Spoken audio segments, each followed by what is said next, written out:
Welcome to another story presentation from Read Me a Story Inc., located on the web at readmeastoryinc.com. The Soap Bandit by Dennis Haseley.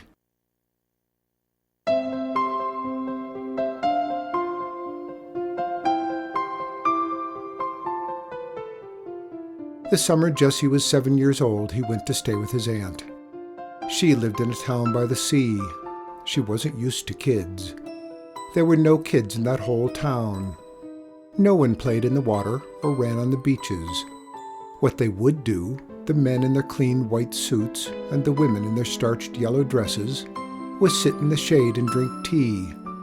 Sometimes they'd take a stroll, and every night they took a bath. They never seemed to laugh, and they never got dirty.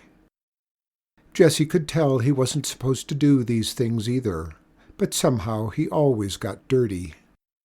The first week he was there, his aunt took him to a fancy restaurant. The waiters marched around in long white jackets carrying silver trays piled high with food.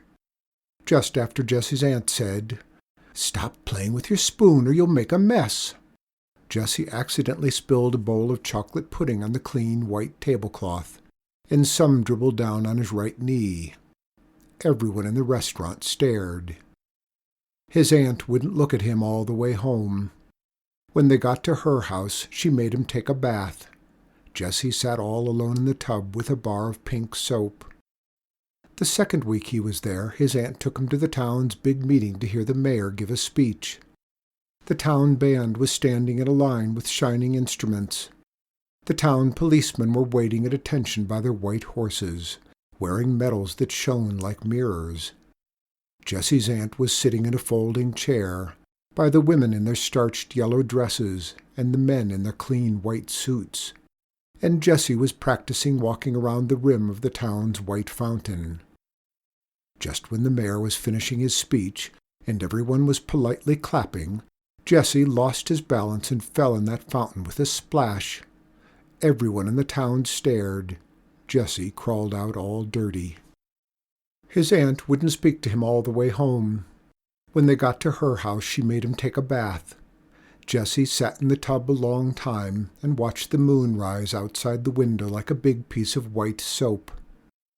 And there were other days he got dirty, when he went walking on the beach and the waves would set him running, or walking near the woods and the trees would reach down their limbs for him to climb them.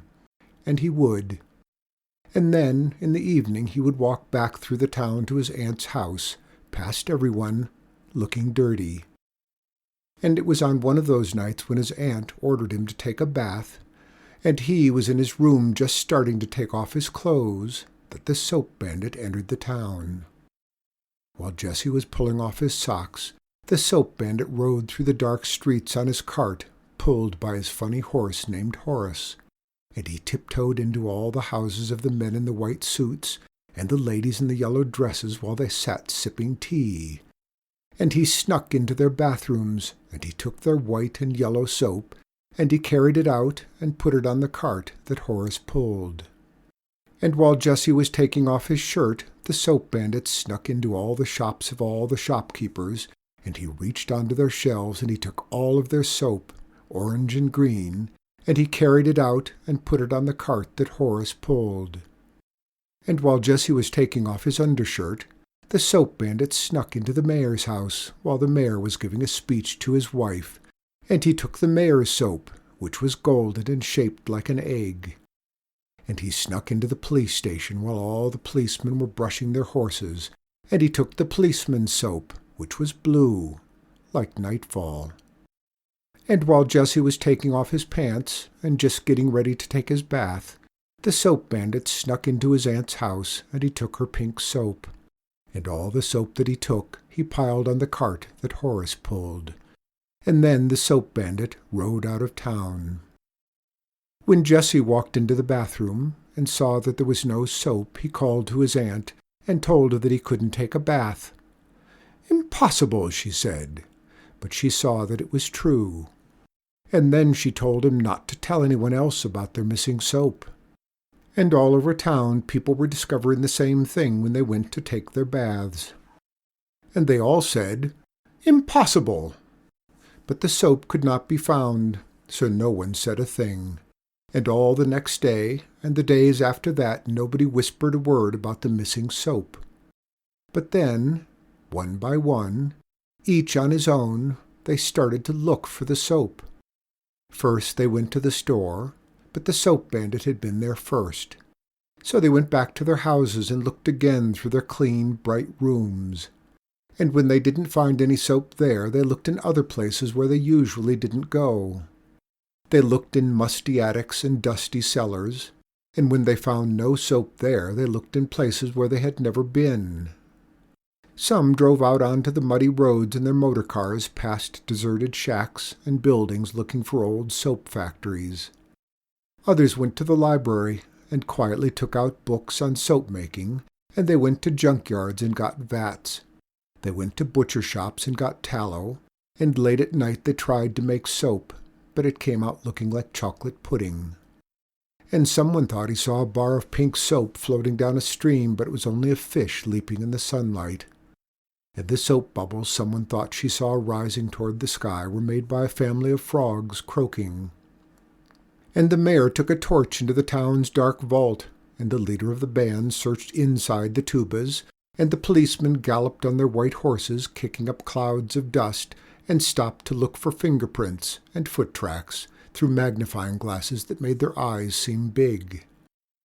They never found any soap, but whenever someone from the town saw someone else from the town, he or she would say, "Oh yes, it's a nice day for driving in a motor car, or going to the library, or taking a stroll." And then they would hurry on, never mentioning at all that they were looking for soap. Jessie's aunt just stayed in her house drinking tea. And Jessie climbed to the tops of the trees and crawled under rocks and ran along the shore looking at everyone, looking for soap, looking at the world. Weeks went by, and then it was time for another big meeting of the town. It was the day for everyone to stand in the square and listen to the band and watch the policemen and hear the mayor speak. Everyone was there, but it was different from ever before. The policemen were there with their horses, but the horses were no longer white. The meadows no longer shone like mirrors. The waiters from the restaurant were there, but they were no longer neat and fancy.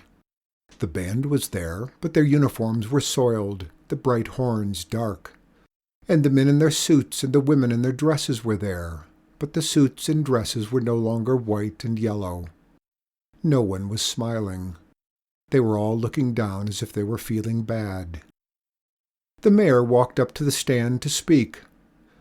"Fellow citizens," he said, and then he stopped, and he looked at his clothes and hands, and a smile came to his face. "Pardon me," he said. "You see, I haven't been this dirty since I was 7 years old." And then he looked around the crowd, at everyone standing there, and he started to laugh. And then everyone else, the men and the women, the policemen, the band and the waiters, looked at each other and they started to laugh. And his aunt looked at Jessie, and he looked at her, and they began to laugh too. And that was the moment the soap bandit returned to town. He rode on the cart pulled by his fancy horse named Horace, and it was piled high with all the soap from the town. The orange soap and the yellow soap and the white soap and the golden soap shaped like an egg, and the soap that was blue like nightfall, and the bar of pink soap. And the soap bandit unhitched that cart and left it right by the fountain. Then he bowed to everyone, and he got on his horse and he rode out of the town, and they never saw him any more. But all the rest of that summer, the people of that town played on the beaches and ran with Jessie through the waves and climbed the trees. And no matter what happened, Jessie never felt dirty again.